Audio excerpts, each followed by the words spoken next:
Hi everyone, good morning. It's Dr. Rajeev Fernando reporting from Wuhan, China about the new respiratory virus that's here. I'm going to be honest with you, it's been pretty difficult obtaining information over here with the authorities. We really don't have a strong feel about what's going on. But firstly, people ask me about what are coronaviruses. Coronaviruses are a set of viruses that actually infect human beings and animals. It ranges from the common cold to all the way to severe infections that can infect human beings. A lot of times these coronaviruses live in animals and don't even cause clinical disease. But when it seeds into a human being by what we call a spillover phenomenon, these viruses spill over from animals to human beings and cause clinical disease. The big question this morning is the coronavirus going to spread across to different countries during travel? Now, China is on the edge right now. The Chinese New Year is coming on January 25th, and that's the big question. Hundreds of millions of Chinese will be traveling within the country, and millions are going to be leaving the country. So that's the big concern.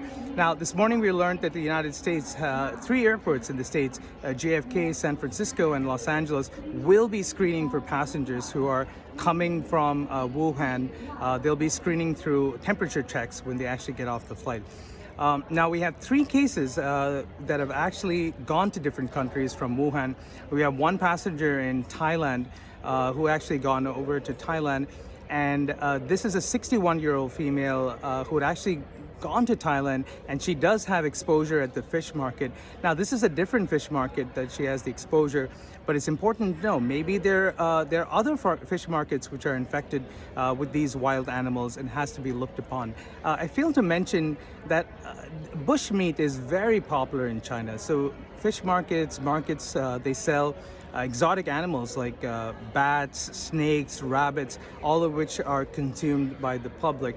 So the first case from Thailand, she had actually visited one of these markets, and it's important to know, are the other markets actually harboring these viruses? That's something to be noted. The second case, which just arrived in Thailand, is a 61-year-old female. We're still waiting for evolving information over there. The third case, which went to Tokyo, is a case of a gentleman in his 30s who had gone from Wuhan to Japan. So based on the fact that we did have a traveler from China going to Japan without any fish market exposure, this leads me to think there is going to be human-to-human transmission. Another thing to think of is, with all these screening mechanisms at Wuhan airport, how did this passenger go by?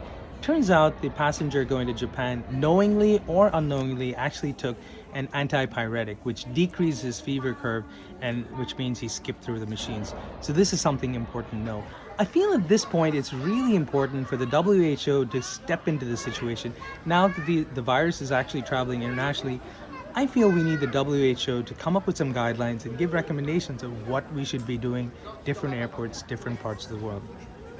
I'm going to politely and respectfully say that China is underreporting, and they have an absolute lack of transparency, which makes international doctors like myself hard to understand the real situation on the ground.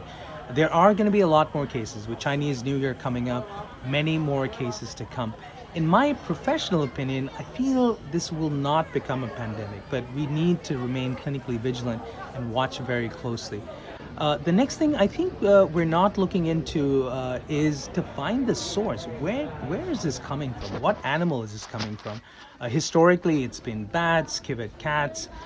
Where is this coming from? So the longer I feel that this virus is allowed to stay in circulation, the longer the virus actually has a chance to mutate, and actually that could increase its infectiousness. So that's very important to know.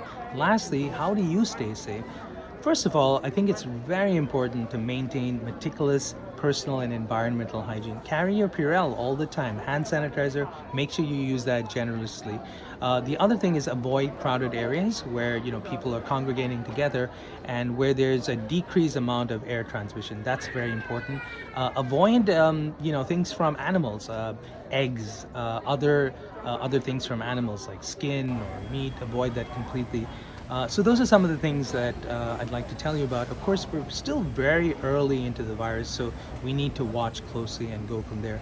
For now, it's Dr. Rajeev Fernando from Wuhan.